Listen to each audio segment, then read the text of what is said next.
Well, hello you guys, welcome to the corner where we talk about anime, manga, and everything in between. Today we talk about Dragon Ball Super, the latest episode. It was amazing, it was crushed, it was this and that and everywhere in between. We got to see Goku get enraged about his family, an actual potential thing that we've missed throughout a lot of the series recently. I mean, last time we saw him get really enraged, like, it's back in the Frieza saga. Not even the Cell. The Frieza saga is the last time you actually saw this. And it wasn't even about his own family. It was about his friend, Krillin, who died. That was pretty much the last point where he actually got serious and angry.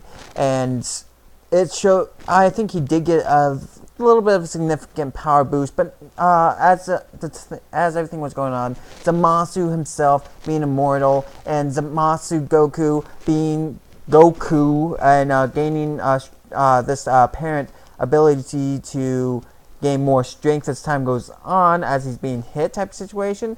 He kind of says that in the whole thing, and that was kind of weird and confusing up to a point, because normally the ability of a Saiyan doesn't grow unless he's at a near-death state. So would that put him at a near-death state every time he does that? Or does he have some sort of immortality ability? Which could possibly state, but at the same point, I think they also stated at some point that Goku Zamasu does not have immortality. So it's a little bit of a confusing situation.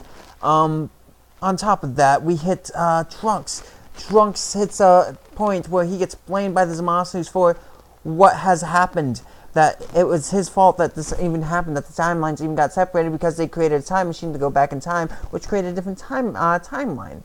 This being stated, there is a lot that you can actually take from that too, because if Trunks didn't go back in time, then yeah, it wouldn't have ended up like this. It would have just been Trunks in his timeline trying to beat off those androids over and over and over again.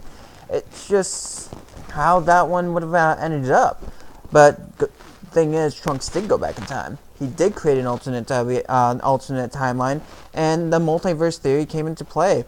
The more they tamper with the timelines, the more rings that are possible. It was shown that Goku Zamasu's timeline stayed Goku Zamasu because of the fact that he had the Master Ring on. He could easily go from timeline to timeline without his original timeline affecting him.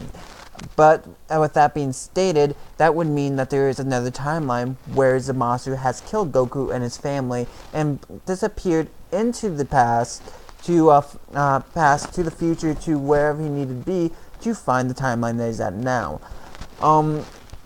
We'll get back to the Trunks thing here in a second.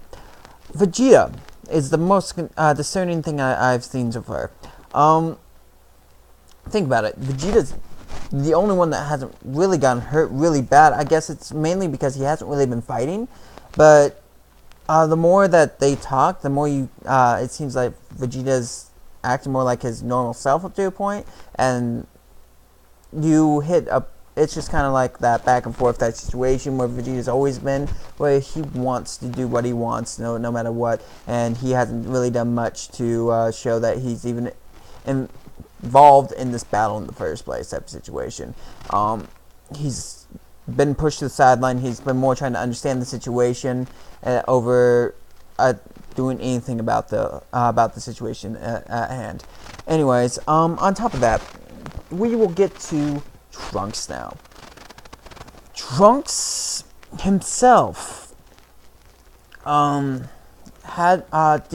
really angry once Zamasu started pinning this all on him. There was honestly there was no real back story upon this. Like, he felt like he was the one responsible for all this. He felt like this was all what ended up happening. But it did kind of show a little cameo in that episode where Trunks is explaining his future and his and Kid Trunks' present being completely different, and how they grew up was completely different. Kind of made it seem like he had the feeling of he created this reality because he went back in time. So there was a little bit of explanation, but at the same point in time, you really don't get that explanation. So he goes off into this tangent and gets into this new form.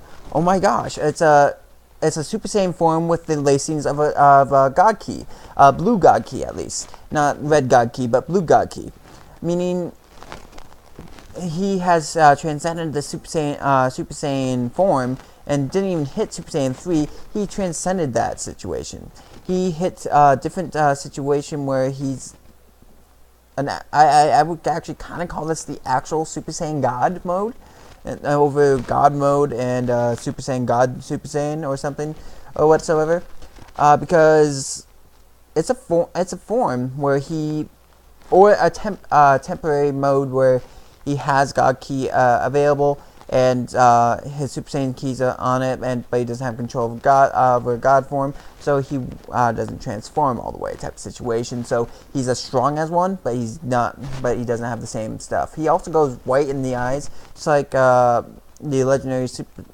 original legendary Super Saiyan did, and that kind of shows kind of a vacancy of consciousness, but he obviously shows that he has the consciousness to do so.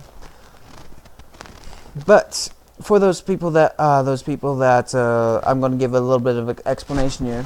How would he get this key and stuff like that? Some people may not have noticed this, but Trunks did train with Goku when he came back in the first place. He trained with Vegeta as well. And between what was going on and everything that happened, who's to say that Trunks wasn't training with Vegeta throughout a lot of the time? Meaning Vegeta was training Trunks. He can easily get the key from training with another god. That being said, on top of that, a half-breed has not been stated that they cannot become Super Saiyan gods, and it has also been stated in the episode where Goku originally turns into God mode, where all the Saiyans turned around. They were missing one person. Vidal's like, I'm pregnant with Pam. You don't need to be a full Saiyan to pass on God form to somebody else. All you have to do is have that same blood. And Pam had that blood, and she was still an unborn child. So this all coming into reaction here. There could be easily another way to. There could be easily a way a half-breed can become a god, probably more easily than an actual Saiyan. So half-breeds might have it a little bit easier to get into that god form than the full breeds. That would be kind of understandable to state in that situational form. But I don't claim to know everything about Dragon Ball Z. I mean, a lot of the things that have been going on have been a twisting and turning type of situation. Knowing that the Goku was going to be Zamasu in the first place, the Black Goku was going to be Zamasu in the first place, made me really want to put out that Goten theory without any problems in my mind. Just because of the fact, I didn't want it to be Goku Zamasu. I wanted it to be something more storyline based type of situation. But I guess they did add a little bit of storyline into it, and I think I've talked about that a little bit beforehand. If you've been keeping up with Dragon Ball, any of the Dragon Ball series in the first place, you do know that as you watch through Dragon Ball and anything else like Dragon Ball Z, and Dragon Ball GT, and Dragon Ball Super, they hide little details in a lot of things they say. So you kind of have to look a little bit in order to see it. You can't just watch. You have to literally observe observe episode by episode to understand what could be happening later on.